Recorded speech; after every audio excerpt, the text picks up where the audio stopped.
අද මට පොඩි සිද්ධියක් එක්ක පොඩි කාරණයක් මතුවුණා.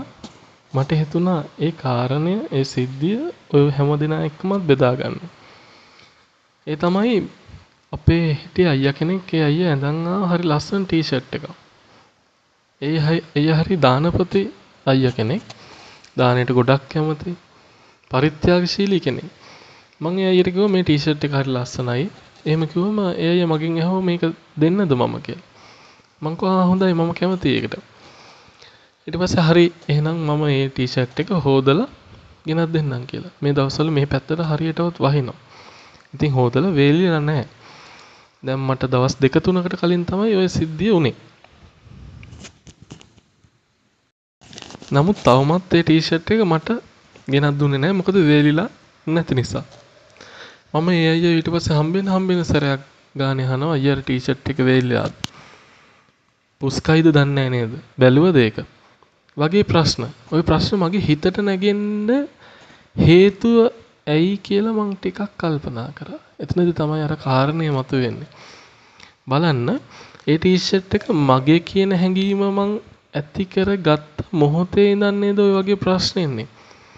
ඒ ගැන සැක, බය, ඒක හම්බෙන්නේ නැති වේද කියලා දුකක් වගේ හැඟීමක් එන්න ගත්තේ කොයි වෙලේ ඉඳලාද?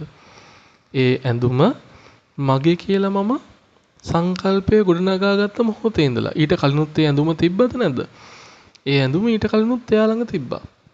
මම දැක්කේවත් නැහැ. මට ඒ ගැන ප්‍රශ්නයක් තිබෙත් නැහැ. මට ඒ ගැන සැකයක් තිබෙත් නැහැ. ඒ සම්බන්ධව මට බයක් ඇති වුණේ නැහැ. ඒ සම්බන්ධව මට දුකක් කනගාටුවක් ඇති වුණෙත් නැහැ. නමුත් බලන්න අර එයි ඒක මට දෙන්නම් කියලා.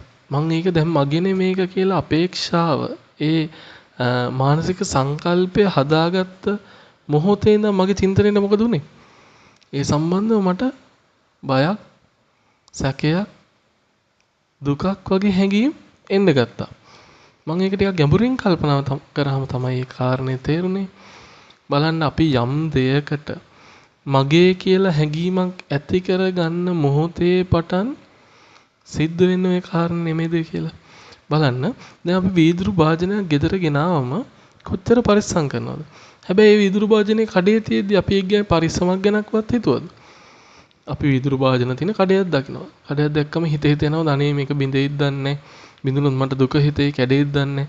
පරිස්සමෙන් තියනවද දන්නේ. එහෙම දේවල් හිතෙන්නේ නැහැ. ඇයි? ඒකට මගේ කියන සංකල්පය ඇති කරගෙන නැහැ. එහෙනම් පැහැදිලි අපිට මේ දුක, බය, සැකය වගේ දේවල් ඇති වෙන්නේ ඇයි?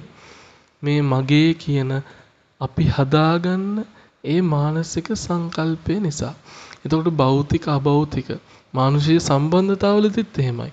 අපි සම්බන්ධතාවය පටන් ගන්න කලින් ඒ කෙනා ගැන අපි මගේ කියලා කැමැත්තක්, ආසාවක්, ඇලීමක් ඇති කරගන්න කලින් අපිට ඒ කෙනා කොහොම හිටියද කියලාවත් අපි හොයන්නේ නැහනේ. අපි හොයන්න ගන්නේ කොයි මොහොතේ ඉඳලාද? මගේ කියන හැඟීම ඇති කරගත්ත මොහොතේ ඉඳලා. එහෙනම් මේ මොහොතේ ඉඳලා අපිට බය, සැකය, දුක වගේ දේවල් ඒ සම්බන්ධව ඇති වෙන්න පටන් ගන්නවා. එහෙනම් භෞතික, අභෞතික මේ සියල්ලක් තුලින් අපිට ඔය වගේ මානසික දුක්ඛයක් හටගන්නේ මගේ කියන හැඟීම නිසාම නේද? එහෙනම් අපි බිඳලන්න ඕන. අපි දැන් යමකින් ඈත් වෙනවා. සියලු දේ අත්හරිනවා කියලා මේ භෞතික අභෞතික දේවල් නෙමෙයි අත්හරින්න ඕන. මේ භෞතික අපවටා තියෙන දේවල් අත්හැරියා කියලා අපිට අර දුක, බය, සැකය ඇති නොවෙනවද? නැහැ. අපි අතහරින්න ඕන මේ මගේ කියන සංකල්පය. බලන්න අපිට ලෝකෙ වෙන කොහේ හරි කෙනෙක්ගේ දරුවෙක්ට යම් හානියක් වුණාම අනේ කියලා සංවේදී වුණාට දරා ගන්න බැරි දුකක් ඇති වෙන්නේ නැහැ. ඒ දුකක් ඇති වෙන්නෙම මගේ කියන හැඟීම මතමයි. එහෙනම් අපිට පුළුවන් නම් මේ ලෝකේ තියෙන සියල්ලක් මම මගේ කියන දෘෂ්ටියෙන් සංකල්පනාවෙන් ගන්නෙ නැතුව ඉන්න. අපිට පුළුවන් අර ඇතිවෙන්නා වූ මානසික දුක්ඛයන්ගෙන් තොරව සැහැල්ලුවෙන් ජීවත් වෙන්න.